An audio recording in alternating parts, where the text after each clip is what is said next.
Extra, extra, hero about the crooked eye. Blackmailer slays accomplice. Extra, big town, extra. I want a $2,000 payoff. Here's your payoff. I won't leave big town for peanuts. Get out of big town or you'll go in a box.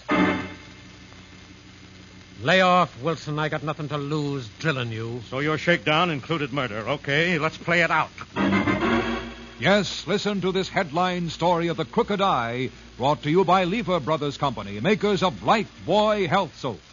Hear this exciting story of fighting editor Steve Wilson of the Illustrated Press, whose newspaper creed stands for freedom and justice against the forces of intolerance and evil. The power and the freedom of the press is a flaming sword, that it may be a faithful servant of all the people. Use it justly, hold it high, guard it well. Now, Big Town and the case of the Crooked Eye. This is the timely and dramatic expose of the dangerous and growing fake detective racket, and had its beginning in a quiet corner of a clip joint, as a young man unknowingly kept a rendezvous with a so-called private detective and with death. Hello, Carter. So you decided to meet me. Yes. What do you want, Denver? Oh, so you know who I am. I know my wife hired you to get something on me. That's right, Carter. And you haven't been able to get a thing. That's right. Because there isn't anything to get. All my wife wants is her freedom and plenty of alimony. And that's what I'm hired to fix. How? How are you going to manage that? I'll show you. Hey, Ruthie, come here. Sure thing. Why, hello, Jimmy, darling. I just knew you'd come back to little Ruthie. Hey, what's the idea? Get away from me. I don't know you. Why, darling, come on, hug me tight, kiss me. Get away from me. Hold that pose, Ruthie. Lay off with that camera, Denver.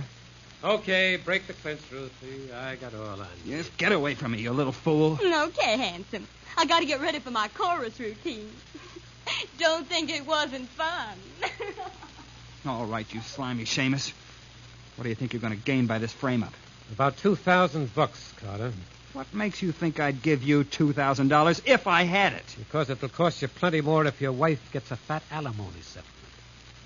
Why, you dirty blackmailer. No, you got me wrong, Carter. I'm just selling you a very valuable camera. You're not selling me anything. Got a swell flash attachment, good fast lens, takes perfect pictures, never misses. Neither do I. Oh, don't telegraph your punches, sucker. Oh, come on, Carter, straighten up. I used to train pugs before I got in the detective racket. Let me show you how. Oh. Okay, sucker. Here's my card and address. When you come out of that slugging and raise the dough to buy this camera. Hey, mister. The managements of this joint don't like fist fighting so early in the evening. Get back on the door, you big comic. Nothing's doing because besides being doorman, I am likewise the bouncer. Beat it or I'll bounce you off the wall. Uh-huh. Tough guy. Yeah, take a look at that dope on the floor and beat it or I'll give you some of the same. Two other fellas we both think we are. Let's take a look. Lay off. Let go. How do you like this Russian bear hug? Well, lay off, will you? You'll crack my ribs. Yes, rib cracking is a specialty with Boris Godunov, who forsook the ballet for making with wrestling grunts. So you put me down, you crazy snug. Sure. First I raise you up high and toss you like a bull. How you like some encores, maybe? I'll get you a job for this. I'll sue this stub. You tell that Carter dope he better see me tonight.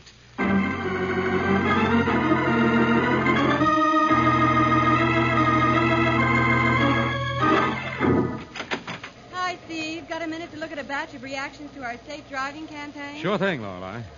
Golly, look at these letters. There are hundreds of them. Good. We'll publish some of them. When the public takes over a campaign, we owe it to them to keep it rolling. Yes, you can't have a safe driving week and then forget it the rest of the year.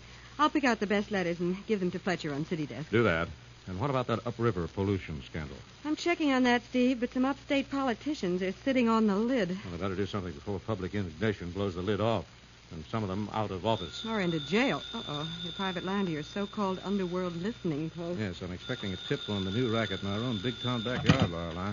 Steve Wilson, Illustrated Press. Mr. Wilson, this is Boris Goodenough, Nijinsky Pavlovich speaking in person. Hello, Boris.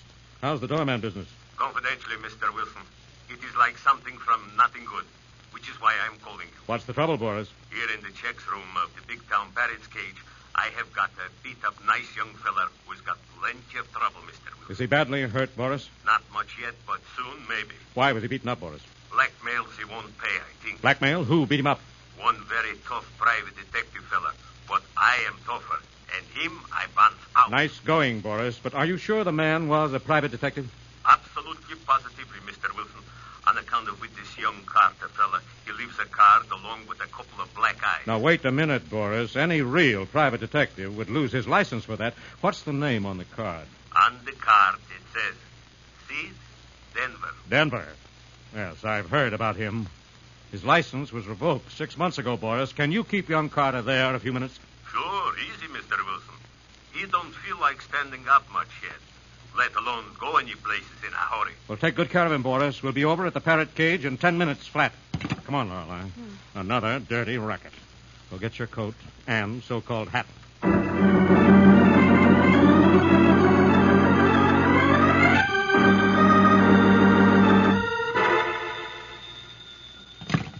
Yeah? That you, Sid, honey? Who else would be answering my phone, Featherbrain? Oh, honey. Save the Scarlett O'Hara Act. What's the idea of phoning me at my office? Well, I thought I'd better tell you what happened after you left the club. Don't tell me that punk complained to the cops. Oh, no. He's still half out on his feet from that beating you gave him. But that crazy Russian doorman called somebody. Who did he call? Some newspaper guy named Wilson.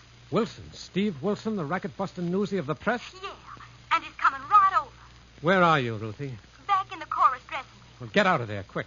But, honey, I've dressed for my act. Well, get out of there. Go to your apartment and pack your stuff. But why, honey? You're getting out of Big Town to where Wilson can't find you and quiz you. But I don't want to leave Big Town. I've got a contract. You'll have a busted head if you don't do like I say. But, honey, I ain't got any money. Hey, get your money. Get out of there. Go pack your stuff, but quick.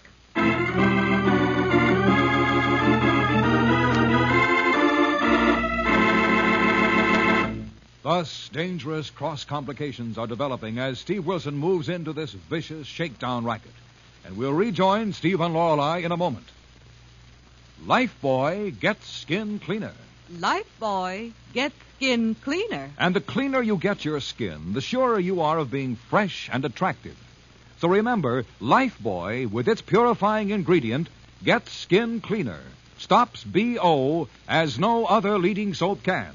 Here's what the doctors proved in 820 scientific tests. People took daily baths with different soaps. Doctors found that Lifebuoy does more than just remove the grime and perspiration you can see. Lifebuoy's purifying ingredient makes it more effective than any other leading soap against the invisible dirt that brings on BO. Lifebuoy's milder, too. Safe even for baby's tender skin. And you like the way Lifebuoy, made with costly coconut oil, bursts into quick white lather even in hard water. Lifebuoy gets skin cleaner. Lifebuoy gets skin cleaner, keeps you fresh and attractive, protects you as no other leading soap can. Bathe with Lifebuoy every day. Get the big new bath size. Buy Lifebuoy right away.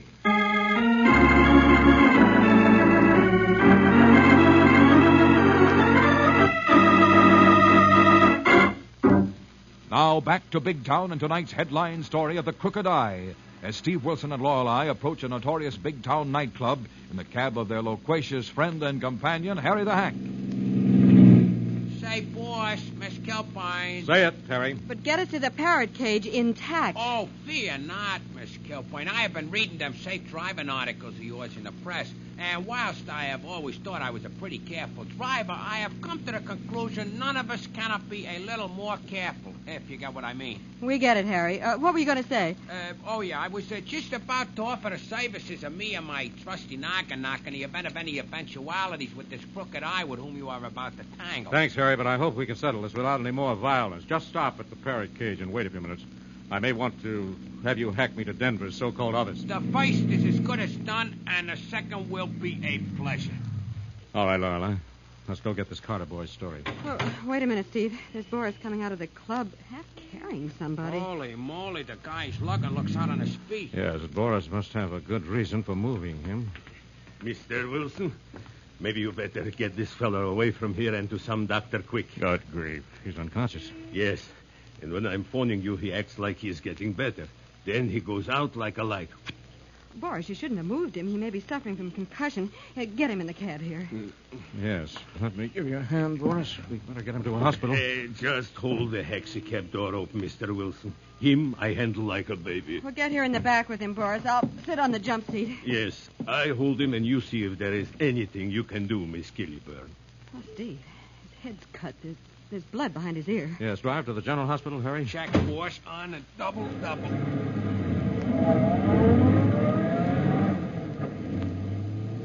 Maybe I should not have moved him, Miss Killyburn, but after I make with the telephone to you, something else happens, which makes me think maybe this feller, I should get him out of the parrot cages before something worse happens to him. What happened, Boris? After I'm talking to you, Mr. Wilson, I find a hoof dancer called Ruthie eavesdropping, and in the dressing room she makes phone calls to this Denver feller who wants her to get out of Big Town quick like rabbit. That means she's mixed up in this shakedown racket. Nah. And she dressed quick and runs to her apartments to pack some things. That fits. You know where she lives, Boris? At the Big Town Arm. Harry, stop the cab. Check force, but how come? Let us out. Come on, Lorelei. Well, what about this boy, Boris Steve? and Harry can take him to the hospital. I think we can take care of the rest of his troubles. We'll pick up another cab to the Big Town Arms. Let's go. Come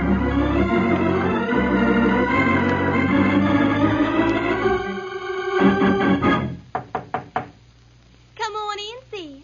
The door isn't locked. Hey, what's the idea of wasting time? Why ain't you packed and ready to go? Oh, I'm ready, honey.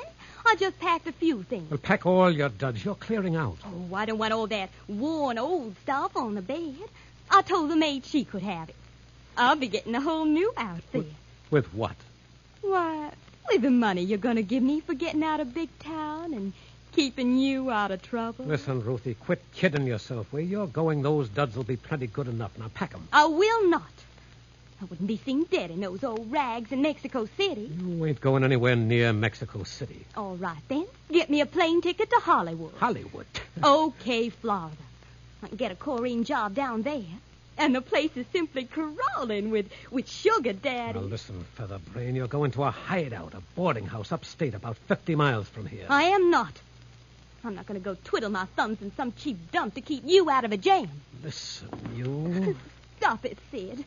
You're hurting my arm. I'll wring your neck if you don't do like I tell you. Pack that stuff quick. Sid, I won't give up my job at that parrot cage. My nice gentleman friends. But for you or anybody else, you tin-horn shamus. Oh, so now I'm a tin-horn shamus. Am I? You keep away from me, Sid. If you beat me up like you did that Carter kid, I'll tell that guy Wilson everything I know about you. Oh, yeah? Yeah. Keep away from me, Sid. I'll tell all about the guys and dames I helped you frame for shakedowns. You've dropped your southern accent, honey child. Stop backing away from me. You'll fall out that window. Keep away from me, Sid. Don't you dare hit me. Well, you're going to talk. You're going to squawk. Oh, no, I won't, Sid. I didn't mean it. I was only kidding. I don't go for kidding. I didn't mean it, Sid. You can't blame a gal for trying to make a good deal. I didn't really mean it. I'll go any way you say. I'll say you will, you double-crossing, two-timing little twist.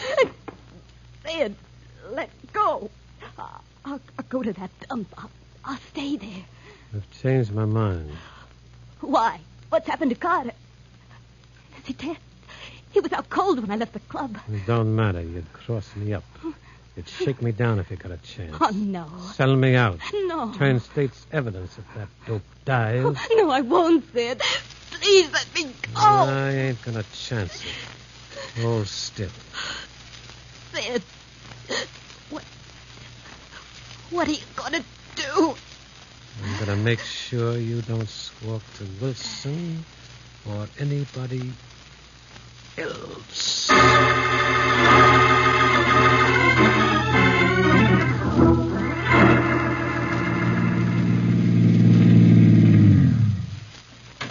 Thanks, driver. Keep the change. Come on, Lorelei. Okay, Steve. You know, I've been thinking... We may not have much time to think if we're going to question that girl before she skips town, Well, that's what I've been thinking about. If we both go barging in on her, she may shut up like a clam. Well, in that case, she'll talk to the police as soon as they picked up Sid Denver. Well, hadn't you better notify them to grab Denver at his office before he hears young Carter is too badly hurt to meet him there? Yes, I'm going to phone Callahan from the lobby. Callahan? Homicide? Do you think Carter's so badly hurt he may die? He might. But whether he does or not, his bruises and cuts have all the trademarks of brass knuckles. Lorelei, and Denver's attack can be assault with a deadly weapon, and the charge can be manslaughter. Then it's more important than ever to get that girl to talk. Yes, let's get in there before she slips out a back exit of the Big Town Arms. Steve, let me go up and try to get in her apartment and talk to her while you're phoning Callahan. No, Lorelei. It will only take a few seconds, and that girl may think Carter is dead if you go up there and start pumping her. But, Steve, she may get away. Now, please, let me try. Absolutely not, Lorelei. I'd rather let her get away than risk your neck.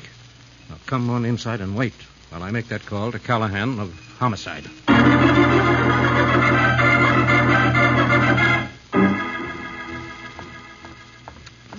Doggone Steve Wilson. Always trying to keep me from doing my reporter job because I happen to be a female. Oh, this must be Ruthie's apartment. As a female, I think I can handle her better than he can. Golly, I hope we haven't missed her. Yeah? Oh. Hello. What do you want? I want to see Ruthie. Who wants to see Ruthie? I'm a friend of hers. Is she here? What do you want to see her about? It's personal. See her at the Parrot Cage tomorrow. Sorry, I heard she was leaving town tonight. Oh, you did? Who told you? None of your business. I'm making it my business. Come in here, sweetheart. Oh, you must be Sid Denver. That's right. Oh, don't bother to lock that door. Why not? It'll be broken down in a few minutes. Who by? Steve Wilson. Wilson of the Press? Yes. So you're that dame crime reporter that tags around with them, huh? That's right. Only this time, because I foolishly disobeyed orders, he's going to be tagging around after me. Where is the slug now? He's downstairs phoning Callahan of homicide. Homicide? Yes, we thought it might be handy to have him around in case young Carter dies of that beating you gave him. Who says I beat him? We have one good witness, and Ruthie will make two. Where is she? She's gone. She beat it out of town. Without any street clothes? Yeah. Kind of sudden, wasn't it? Yeah, it was awful. What are you gaping at? That piece of black crepe dress material caught in the crack of that closed closet door over there. So what?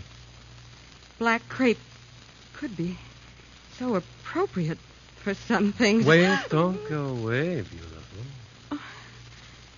Looks like I walked in on something. You sure have.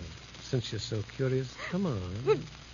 You're going in that closet for a better look.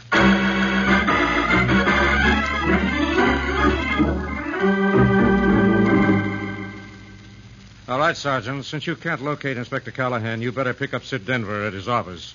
Carter's at General Hospital. I'm sure he'll sign the complaint when or if he regains consciousness. And tell Callahan I'm at the Big Town Arms, checking on an accomplice and come-on girl called Ruthie. Hey, boss. Harry, what are you doing here? The Carter guy started snapping out that slug, and so I left Boris with him at the hospital and hightailed over here to see if I could be of some assistance. Where's Miss Kilpin? She's over at the switchboard getting the lowdown on that girl Ruthie from the operator. Come on, we'll see how she's made out. You called a lawyer on this yet? Yes, they're going to pick up Denver at his office. I tried to get in touch with Callahan of homicide. That's what took me so long on the phone, Well, Harry. there's a switchboard operator, but I don't see Miss Kilpin. I'm sorry, madam, but Mr. Jones does not answer. Is there any message? Very well, madam. I beg your pardon, miss. Oh, good evening, sir. What can I do for you? Where is the young lady who just inquired about one of your tenants called Ruthie? Oh, her? Well, as soon as I gave her Ruthie's apartment number, she went right upstairs. Upstairs? Good grief. Uh-huh. Doggone that girl. Oh, what, sir? Is anything the matter? I hope not. What is Ruthie's apartment number? Oh, golly, mister, what is the matter? You know, you're the second man looking for Ruthie. The second man. That's right. Holy moly, boss. Maybe Denver's here. What's that apartment number, miss? Oh, why, it's apartment 11A, but what's the trouble, mister? There's liable to be all kinds of trouble if we don't get up there on the double. Come on, Harry. Let's go.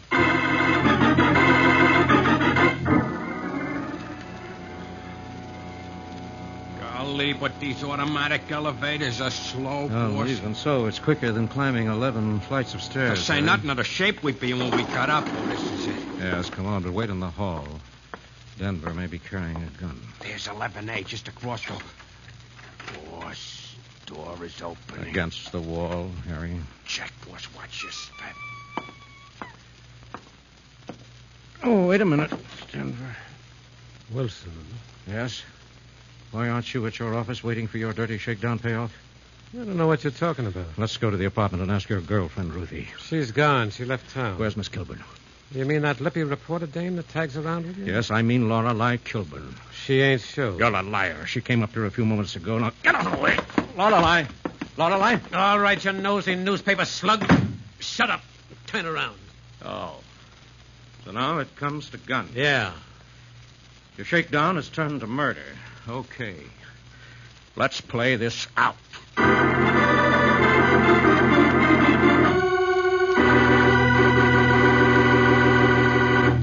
Thus, a swift chain of events has developed into a deadly climax. And for the surprising and ironic payoff, we'll return in just a moment.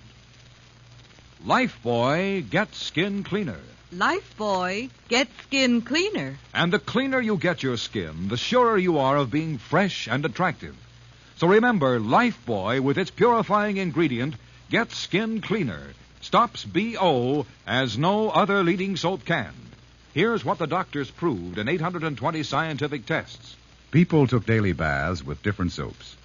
Doctors found that Lifebuoy does more than just remove the grime and perspiration you can see. Lifebuoy's purifying ingredient makes it more effective than any other leading soap against the invisible dirt that brings on BO. Lifebuoy's milder, too. Safe even for baby's tender skin. And you'll like the way Lifebuoy, made with costly coconut oil, bursts into quick white lather even in hard water. Lifebuoy gets skin cleaner. Lifebuoy gets skin cleaner, keeps you fresh and attractive, protects you as no other leading soap can. Bathe with Lifebuoy every day. Get the big new bath size. Buy Lifebuoy right away.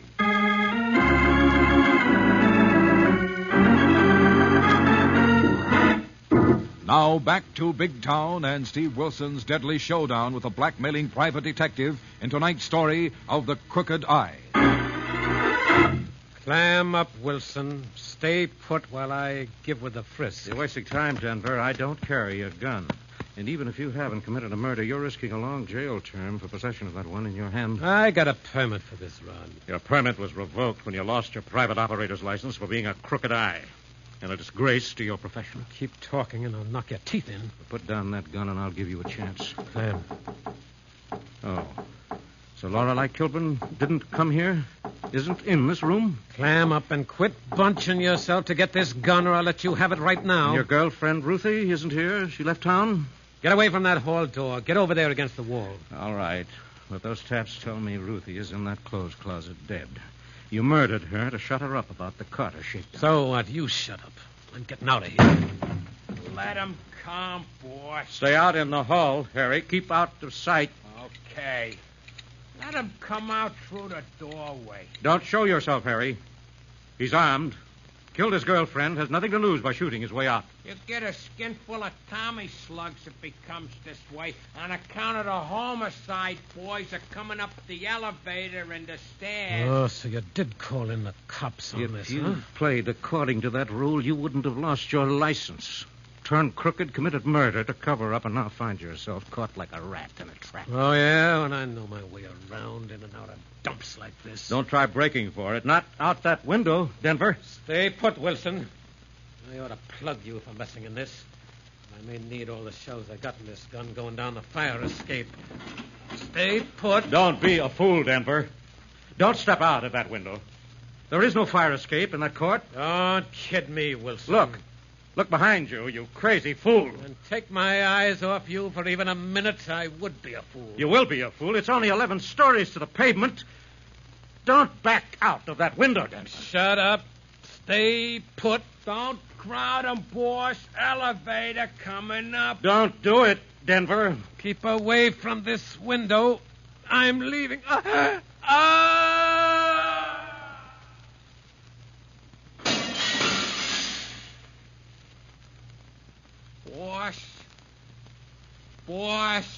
Come on in, Harry. He's gone. Finished. The law won't have to take him for his folly. You warned him, boss. You tried your best to stop him. Oh, yes, Harry, but even so. How did you know there wasn't no fire escape outside of that window? I noticed when he came in through the court. What's keeping those homicide men, Harry? Oh, that was my bluff, boss. I don't know if they're coming or not. Steve, get me out of here. Oh, good grief, Lorelei. In that closet with Ruthie. I've forgotten. Just a minute, Lorelei. I'll unlock the door. Oh, Steve, I'm sorry I didn't listen to you. I could hear what happened, heard that awful falling cry. What about Ruthie? Is there any chance? No, Steve, I tried to revive her. She's been strangled. Good grief. That poor kid. Nothing more than a stooge. Come on, girl. What did she get out of it, even in life? Won't they never learn, boss? Some do before it's too late, Harry, but not enough. Get on the phone, Lorelei. Call Fletch on City Desk.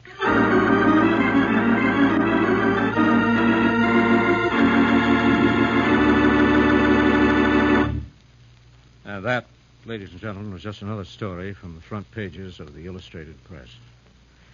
Young Carter recovered, and we played up Ruthie's angle because I honestly feel it may help convince youngsters like her that you can't fool around the fringe of crime without the fatal risk of drowning in its whirlpool.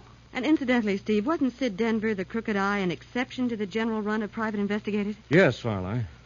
There are good and bad in every profession. How about next week, Steve? Well, next week we're going to dramatize a hard-hitting story of juvenile tragedy and parent delinquency, and headline The Shiny Gun. But right now you seem to have something immediate on your mind, Lorelei. Yes, Steve.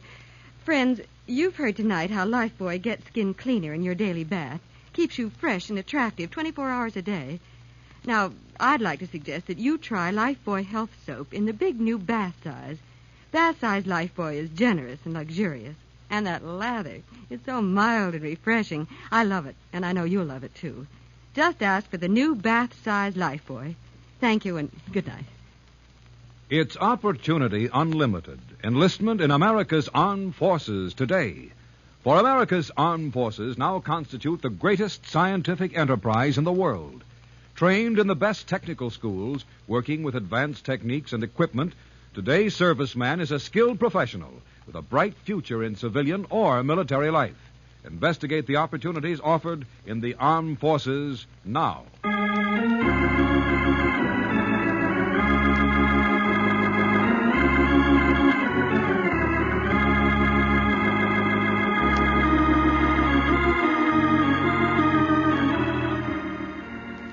In tonight's dramatization, all names, times, and places are fictional. Big Town features Edward Pauly as Steve Wilson, Fran Carlin as Lorelei Kilburn, and is written and produced by Jerry McGill.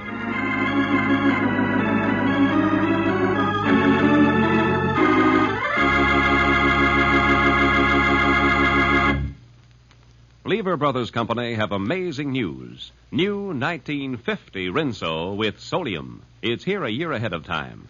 New 1950 Rinso has 3 times the whiter washing action of any other soap.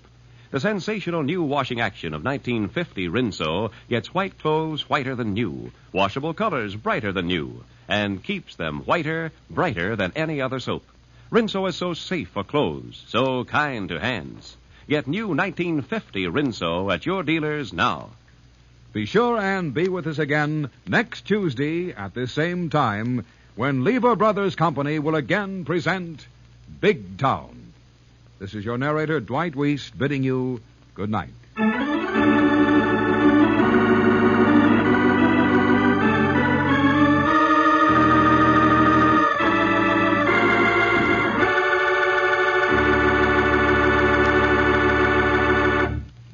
This is NBC, the national broadcasting company.